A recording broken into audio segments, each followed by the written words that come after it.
Youngsters को भी दिल के अमराज हो रहे हैं, तो इस चीज़ से बचने के लिए या इसकी रीज़न क्या है, ये मुझे बताइए। देखिए, मैं आज का एक वाक़या आपको बताता हूँ। मेरे पास एक पेशेंट 24 इयर्स, सिर्फ 24 साल बच्चे की एज थी और वो ओके। चेस्ट पेन के साथ आया। ओह! ईसीजी में हार्ट अटैक था उनको। तो जब उनके फादर को बताया तो वो यकीन नहीं कर रहे थे कि बिल्कुल। इतनी यंग एज में कैसे हो सकता है।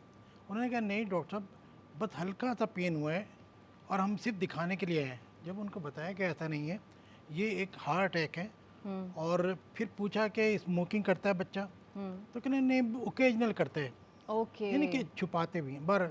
तो ये कहने का मतलब है कि 24 साल की उम्र में उसको हार्ट अटैक हो तो गया। डॉक्टर साहब मुझे ये बताएं, वो क्या ओवरवेट था? क्या नहीं, कुछ ऐसे ज़ाहिरी अलामात थी?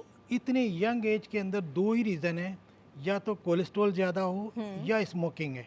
ओके। तो 40 साल से कम उम्र के लोगों में अमूमन दो रीज़न है, या तो कोलेस्ट्रॉल ज़्यादा होगा। आमतौर पे हमारी डाइटरी हैबिट इतनी ऐसी हो गई हैं हुँ, कि बच्चे वेजिटेबल फ्रूट्स तो बहुत कम लेते हैं, बिल्कुल। बाकी फूड जो है उसका ट्रेंड ज़्यादा है। हुँ, तो फूड का ट्रेंड चेंज हो गया है। अब जो है बाहर से ऑन लाइन पे बच्चे मंगवा लेते हैं। और स्मोकिंग का तो इतना हो गया है कि कुछ ज़्यादा ही हो गया है। अब तो अफसोस की बात यह है कि पहले मीडिया में नहीं दिखाया जाता था, अभी तो ड्रामे ऐसे आ रहे हैं जिसमें ज़्यादा से ज़्यादा स्मोकिंग दिखाई जा रही है। मुझे बिल्कुल। समझ में नहीं आ रहा है कि ये क्या हो रहा है। नहीं, बहुत गलत बात है और आज हम लोग जैसे इस्लाह माशरा के ऊपर ही बात करने वाले हैं। तो आप कोई पैगाम देना चाहेंगे हमारे यंगस्टर्स को कि बीइंग अ डॉक्टर आप कितने केसेस डेली बेसिस पे देख रहे हैं और नौजवान नस्ल को इसका कितना नुकसान हो रहा है, स्पेशली ये स्मोकिंग का?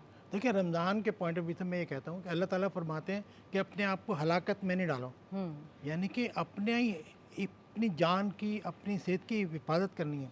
हुँ, तो हम रमज़ान में क्या करते हैं कि अल्लाह ताला से एक कमिटमेंट कर लेते हैं कि सहर से अफ्तार तक ना कुछ खाएंगे, ना पिएंगे, ना स्मोकिंग करेंगे।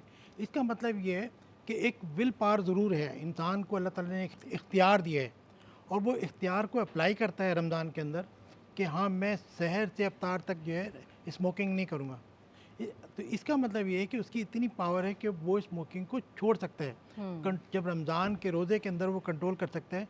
अच्छा, इसी तरह घर की भी है कि घर के का भी एक प्रेशर होता है कि बच्चे को अगर आप समझाएं प्यार से कि भाई स्मोकिंग ना करें, तो हो सकता है वो कुछ कम। लोग भी इग्नोर करते हैं, सोचते हैं कि आजकल का ट्रेंड है। तो मेरा ख्याल है कि घर वालों को भी इस पर और तवज्जो एक देनी और चाहिए। चीज़ ये है कि लोग ये समझते हैं कि अभी तो स्मोकिंग स्टार्ट की है, अभी थोड़ी कुछ होगा, जब मैं बूढ़ा हो जाऊँगा शायद तब मुझे कुछ नुकसान पहुँचे, लेकिन ऐसा नहीं होता। तो उनके फादर ने यही कहा हुँ, कि मैं भी स्मोकिंग करता हूँ, मुझे तो हुँ। कुछ नहीं हुआ। ये यानी कि कॉन्सेप्ट बहुत हाँ, गलत है। उन्होंने कहा भी मैं इनका फादर हूँ, इतना बड़ा हूँ, मुझे तो कुछ नहीं हुआ, इसी को क्यों हुआ है। आजकल ज़िंदगी का कोई भरोसा नहीं है, किसी भी एज का इंसान हो, कुछ भी हो रहा है। चाहे वो किसी किस्म की भी बीमारी बिल्कुल। हो, कोई भी बहाना बन रहा है।